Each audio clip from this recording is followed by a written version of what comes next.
আসসালামু আলাইকুম। ফাইনালি আমিও বানিয়ে ফেললাম টক জাল এবং অনেক মজার ডিম মাসালা। আমার মতো যারা ইফতারের পরে টক জাল খেতে পছন্দ করেন, আশা করছি ভিডিওটি আপনাদের অনেক ভালো লাগবে।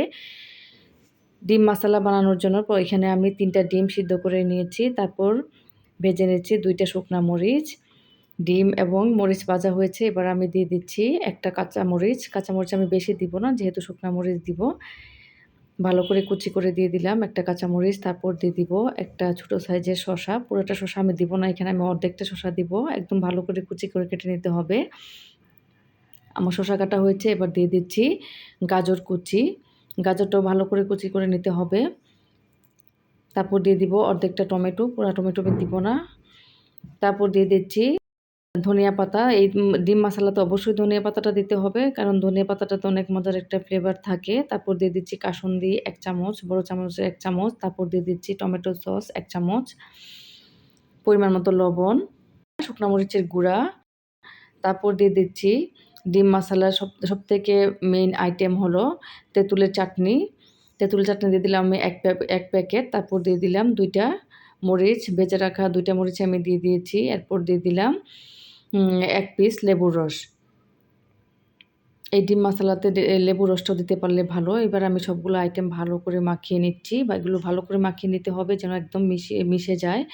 ডিমের ভিতরে দিতে যেন সুবিধা হয়। আমার সবগুলো আইটেম মাখানো হয়ে গেছে। এবার আমি ডিমগুলো কেটে ভিতরে দিয়ে দেবো। ডিমগুলো ভালো করে একদম ২ ভাগ করা যাবে না, হালকা একটু কেটে ভিতরে মশালাগুলো দিয়ে দিতে হবে। আমি এখানে ৩টা ডিম নিয়েছি, আমরা ৩ জন খাবো। আমি খাবো একটা, আমার ছেলে এবং আমার হাসব্যান্ড। জানি না ওরা পছন্দ করবে কিনা। বানানোর পরে দেখা গেল ওরা এত পছন্দ করেছিল, এত মজা হয়েছিল জিনিসটা খেতে। যারা আমার মতো টক জাল পছন্দ করেন, এই যে মশালাটা আশা করি একবার হলে বানিয়ে দেখবেন। জিনিসটা দেখতে যেরকম সুন্দর, একদম দেখলেই মুখ দিয়ে পানি চলে আসে। খেতে অনেক মজার একটা খাবার। একদম আমি তো ইফতারের পরে সবসময় একটা টক অথবা ঝাল জিনিস খেতে পছন্দ করি। অনেককেই দেখেছিলাম ডিম মাসালা বানিয়ে খাচ্ছে। আমি আর বানাই নাই। ফাইনালি আমিও বানালাম। আসলে এই জিনিসটা যে এত মজা খেতে আমি চিন্তাও করি নাই কোনোদিন। এবং অনেক পুষ্টিকর একটা খাবার, যেহেতু সাথে ডিম আছে। আমার ফ্যামিলিতে সবাই পছন্দ করেছিল। আমার ছেলে তো আরও খেতে চেয়েছিল। আমি বলেছি আরেকদিন বানিয়ে দিব। আমি আসলে বুঝতে পারি নাই এত মজা হবে, তাহলে আরও বেশি করে ২টা করে বানাতাম।